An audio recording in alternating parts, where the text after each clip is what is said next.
상상해보세요. 올림포스의 가장 높은 왕좌에 앉은 제우스, 그 완벽해 보이는 신들의 가족은 과연 행복했을까요? 우리가 흔히 떠올리는 사랑과 영광의 신화 속 동화와는 달리 사실 그들의 이야기는 권력과 질투, 그리고 끝없는 배신으로 얼룩진 가장 비극적인 가족 드라마였답니다.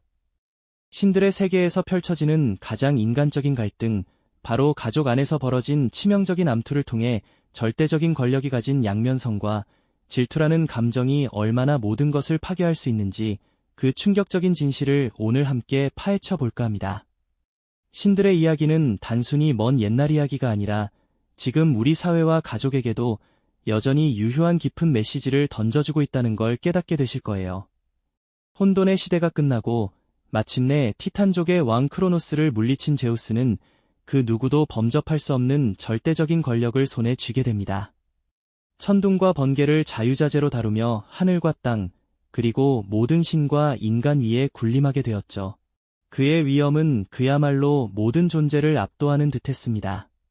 하지만 이처럼 무한한 권력의 정점에는 또 다른 그림자가 드리워져 있었으니 바로 그의 아내이자 신들의 여왕 헤라와의 관계였습니다. 겉으로는 화려하고 성대한 결혼식이었지만 그 시작부터 불안정한 균열을 안고 있었던 거죠. 제우스는 자신의 무한한 권력을 이용해 수많은 여신과 인간 여성들을 유혹했습니다. 때로는 순백의 눈부신 백조로, 때로는 위풍당당한 황소로 변신하며 그는 신들의 왕이라는 지위를 넘어선 끊임없는 욕망을 좇았죠. 신화 속에는 그가 사랑을 찾아 어떤 모습으로든 변신했던 이야기들이 무수히 많습니다. 그리고 이 모든 의도를 지켜보던 헤라의 마음속에는 가늠할 수 없는 깊이의 질투심이 싹트기 시작했습니다. 올림포스의 위엄 넘치는 여왕이었지만 그녀의 내면은 남편의 끊임없는 배신으로 인해 시퍼런멍으로 가득했습니다. 사랑받아야 할 아내로서 느꼈을 깊은 상처와 자신의 권위를 짓밟은 제우스에 대한 끝없는 분노가 바로 그 질투의 불씨가 된 것이죠. 이처럼 올림포스 최고신 부부의 삶은 처음부터 사랑보다는 권력과 배신, 그리고 질투라는 복잡한 감정들로 얽히고 설켜 있었던 겁니다. 겉으로 보이는 화려함 뒤에 숨겨진 그들의 불안정한 관계는 앞으로 펼쳐질 비극적인 가족 드라마의 서막을 알리는 신호탄이었습니다. 결국 올림포스의 가장 높은 곳에서 시작된 이 부부의 불화는 단순히 그들만의 문제가 아니었습니다. 제우스의 무한한 욕망과 헤라의 끝없는 질투는 이제 막 태어날 신들의 자녀들에게까지 지울 수 없는 상처와 비극적인 운명을 예고하고 있었던 거죠. 과연 이들의 삶은 어떤 형태로 뒤틀리게 될까요? 우리는 그 질문의 답을 곧 마주하게 될 것입니다. 네, 올림포스의 가장 높은 곳에서 시작된 이 부부의 불화는 결국 그들만의 문제가 아니었죠. 제우스의 거침없는 욕망과 헤라의 끝없는 질투는 이제 막 세상에 눈을 뜰 신들의 자녀들에게까지 깊은 상처와 가혹한 운명을 예고하고 있었습니다.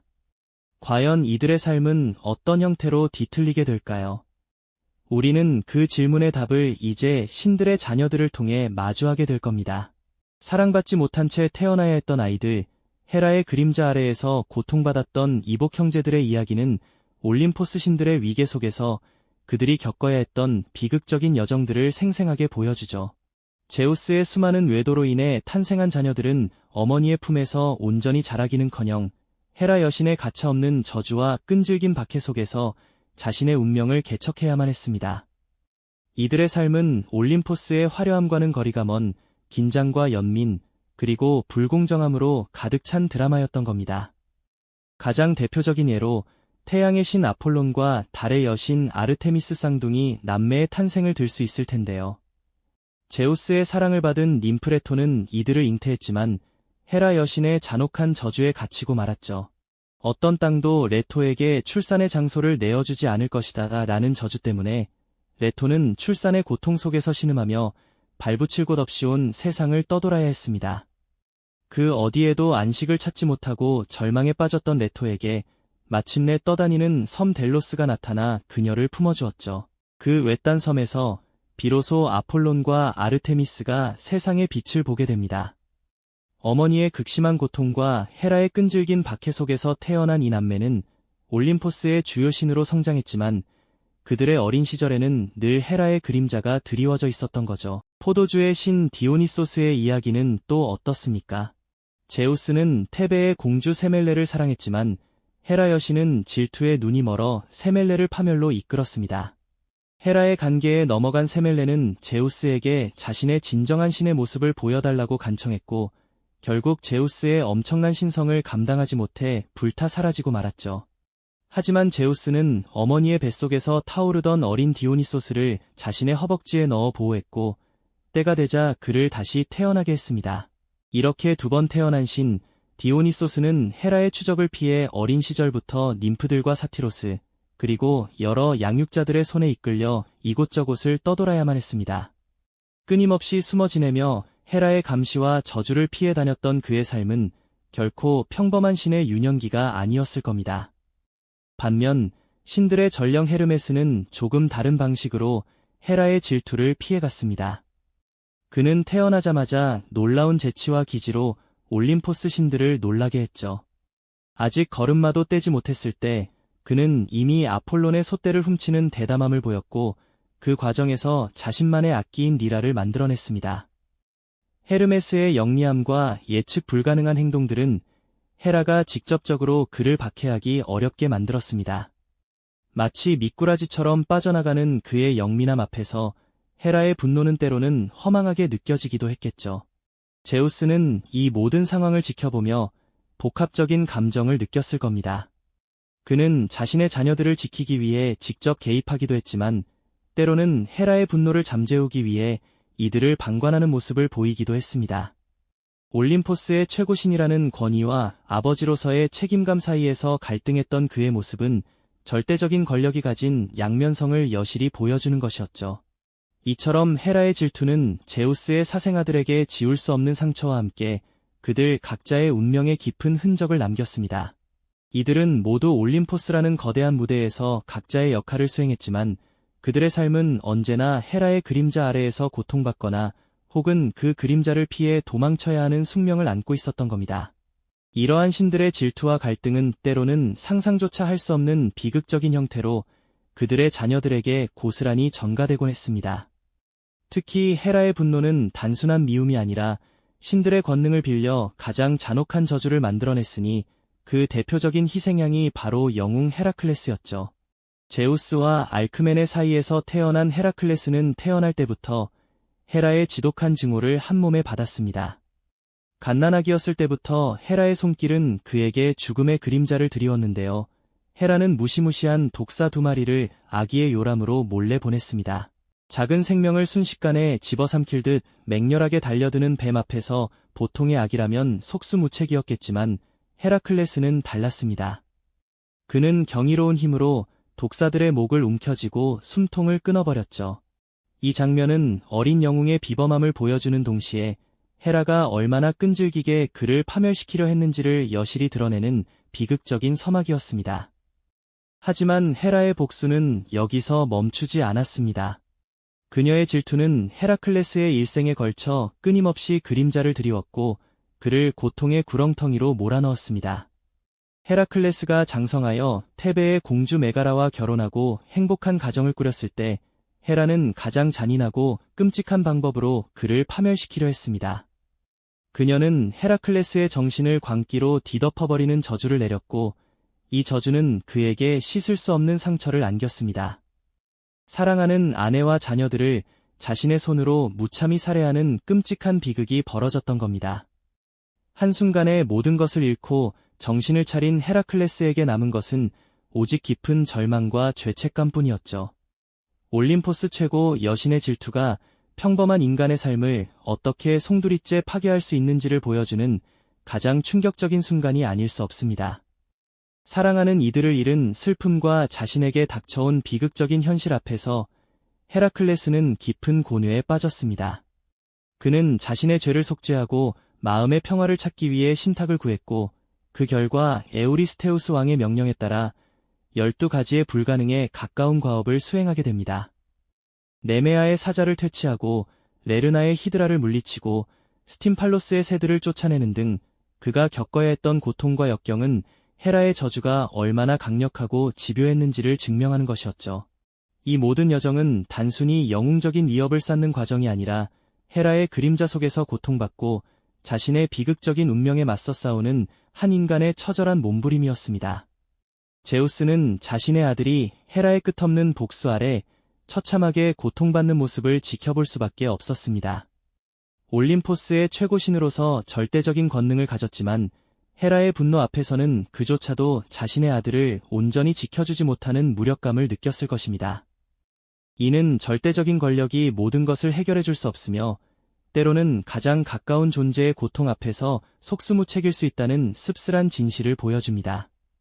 신들의 세계에서 펼쳐지는 이러한 복수극은 단순한 이야기로 치부할 수 없는 깊은 의미를 지니고 있습니다. 권력과 질투가 빚어낸 비극은 결국 죄 없는 생명들을 희생시키고 영웅의 삶마저도 처절한 고통으로 물들게 만들었던 것이죠. 헤라클레스의 이야기는 신들의 권능이 가져올 수 있는 파괴적인 힘과 그 속에서 고통받는 존재들의 비극적인 운명을 생생하게 보여주는 거울과도 같습니다. 우리는 이 신화를 통해 절대적인 힘이 어떻게 예측 불가능한 결과를 초래하며 감정의 파괴력이 얼마나 무서운지를 깨닫게 되는 겁니다. 신들의 비극적인 가족 드라마는 어쩌면 우리 인간 사회의 어두운 단면을 비추는 거울이 아닐까요? 이처럼 올림포스의 높은 곳에서 시작된 권력과 질투의 드라마는 그 아래에 있는 모든 존재들에게 지울 수 없는 상처를 남기며 비극의 씨앗을 뿌렸습니다. 그렇다면 이처럼 처참한 비극의 씨앗들이 뿌려진 올림포스 가족의 이야기는 과연 어떤 유산을 남겼을까요? 신들의 세계를 영원히 뒤틀어 놓았다는 권력과 질투의 그림자는 어떤 형태로 오늘날까지 이어지고 있을까요?